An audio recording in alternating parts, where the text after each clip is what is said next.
ನಮಸ್ಕಾರ. HTV ಕನ್ನಡ ನ್ಯೂಸ್ಗೆ ಸ್ವಾಗತ. ನಾನು ಪದ್ಮ ಪೂಪಾಳಂ.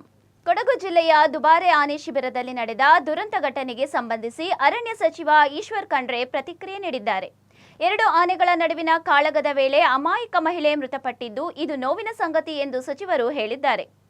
ಪ್ರವಾಸಿಗರ ಸುರಕ್ಷತೆಗೆ ಈಗಾಗಲೇ ಅಧಿಕಾರಿಗಳಿಗೆ ಕಟ್ಟುನಿಟ್ಟಿನ ಸೂಚನೆ ನೀಡಿರುವುದಾಗಿ ಅವರು ತಿಳಿಸಿದ್ದಾರೆ. ಆನೆಗಳ ಸಮೀಪ ಪ್ರವಾಸಿಗರು ಹೋಗದಂತೆ ಕ್ರಮ ಕೈಗೊಳ್ಳಲು ಹಾಗೂ SOP ಕಟ್ಟುನಿಟ್ಟಾಗಿ ಪಾಲನೆ ಮಾಡಲು ಸೂಚಿಸಲಾಗಿದೆ. ಪಳಗಿಸಿದ ಆನೆಗಳಾದರೂ ಅವುಗಳ ವರ್ತನೆ ಯಾವಾಗ ಹೇಗಿರುತ್ತದೆ ಎನ್ನುವುದನ್ನು ಊಹಿಸಲು ಸಾಧ್ಯವಿಲ್ಲ.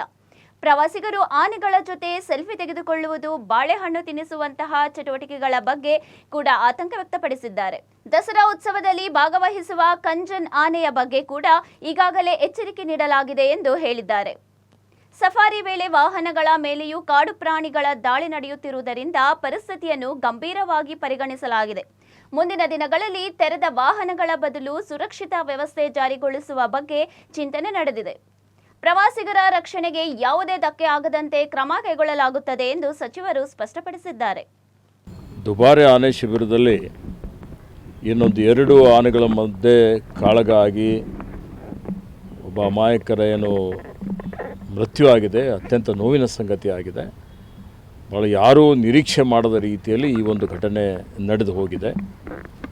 ಹೀಗಾಗಿ ನಾನು ಈಗಾಗಲೇ ಅರಣ್ಯ ಇಲಾಖೆ ಅಧಿಕಾರಿಗಳಿಗೆ ಸೂಚನೆ ಕೊಟ್ಟಿದ್ದೇನೆ. ಯಾವುದೇ ನಮ್ಮ ಆನೆ ಶಿಬಿರಗಳಲ್ಲಿ ಪ್ರವಾಸಿಗರೇನಿದ್ದಾರೆ ಅವರಿಗೆ, ವಿಸಿಟರ್ಸ್ಗೆ ಆನೆಯ ಸಮೀಪ ಯಾರೂ ಬರದ ರೀತಿಯಲ್ಲಿ ನೋಡಿಕೊಳ್ಳಬೇಕು ಅಂತೇಳಿ ಹೇಳಿದ್ದೇನೆ. ಮತ್ತೊಂದು SOP ಹೊಸದಾಗಿ ಪ್ರಿಪೇರ್ ಮಾಡಿ ಅದನ್ನು ಕಟ್ಟುನಿಟ್ಟಾಗಿ ಜಾರಿಗೆ ತರಬೇಕು ಅನ್ನುವಂಥ ಒಂದು ಸೂಚನೆಯನ್ನು ಕೊಟ್ಟಿದ್ದಾನೆ.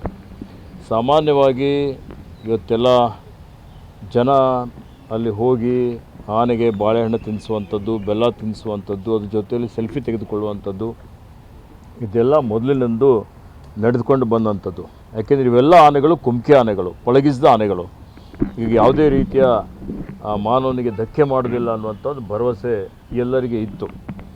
ಆದರೆ ಈ ಘಟನೆ ಏನಾಗಿದೆ, ಈಗ ಈ ದುರ್ಘಟನೆಯಿಂದ ಎಲ್ಲರ ಕಣ್ಣು ತೆರೆದಿದೆ.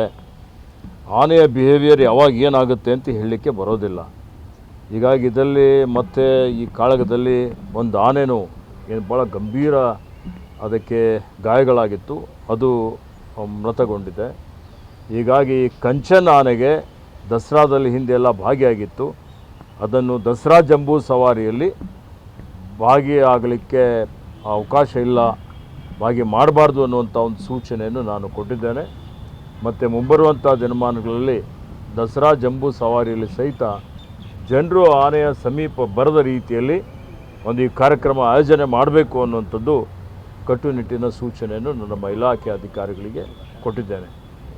ಅದೇ ರೀತಿಯಲ್ಲಿ ಇವತ್ತೇನು ಸಫಾರಿ ನಡೆಸ್ತಾ ಇದ್ದೀವಿ, ಆ ಸಫಾರಿಯಲ್ಲಿ ಸಹಿತ ತೆರೆದ ವಾಹನದಲ್ಲಿ ನಿನ್ನೆ ನನಗೆ ಒಂದು ಮಾಹಿತಿ ಬಂತು. ಏನು ಸಫಾರಿ ವಾಹನಗಳಿದ್ದಾವೆ, ವಾಹನಗಳ ಮೇಲೇನೂ ಆನೆಗಳು ದಾಳಿ ಮಾಡ್ತಾ ಇರ್ತಕ್ಕಂಥದ್ದು. ಹೀಗಾಗಿ ಇದು ಅತ್ಯಂತ ಗಂಭೀರತೆಯಿಂದ ಸರ್ಕಾರ ಇದನ್ನು ಪರಿಗಣಿಸಿದೆ. ಮತ್ತು ಸಾರ್ವಜನಿಕರ ನಮ್ಮೇನು ಪ್ರವಾಸಿಗರಿದ್ದಾರೆ ಅವರ ಒಂದು ಸುರಕ್ಷತೆಯ ದೃಷ್ಟಿಯಿಂದ ಇವತ್ತು ತೆರೆದ ವಾಹನಗಳು ಅದಕ್ಕೆ ಅವಕಾಶ ಮಾಡಿಕೊಡೋದು ಬೇಡ. ಅದಕ್ಕೆ ಸಂಪೂರ್ಣವಾಗಿ ಸರಪಳಿ ಹಾಕಬೇಕು, ಅಥವಾ ಅದಕ್ಕೆ ಗಾರ್ಡ್ ಮಾಡುವಂಥ ರೀತಿಯಲ್ಲಿ ಸಂಪೂರ್ಣ 100ಕ್ಕೆ 100% ಇವತ್ತು ಯಾರು ವಿಸಿಟರ್ಸ್ ಬರ್ತಾರೆ ಅವರಿಗೆ ಯಾವುದೇ ರೀತಿಯ ಅವರಿಗೆ ಧಕ್ಕೆ ಆಗದ ರೀತಿಯಲ್ಲಿ ಸುರಕ್ಷಿತವಾಗಿರುವಂಥ ರೀತಿಯಲ್ಲಿ ಒಂದು ವಿನ್ಯಾಸವನ್ನು ಮಾಡಿ ಅದನ್ನು ಸಫಾರಿ ನಡೆಸಬೇಕು ಅನ್ನೋಂಥ ಒಂದು ಸೂಚನೆಯನ್ನು ಕೊಡಲಿಕ್ಕೆ ತೀರ್ಮಾನವನ್ನು ಮಾಡಿದ್ದೇನೆ.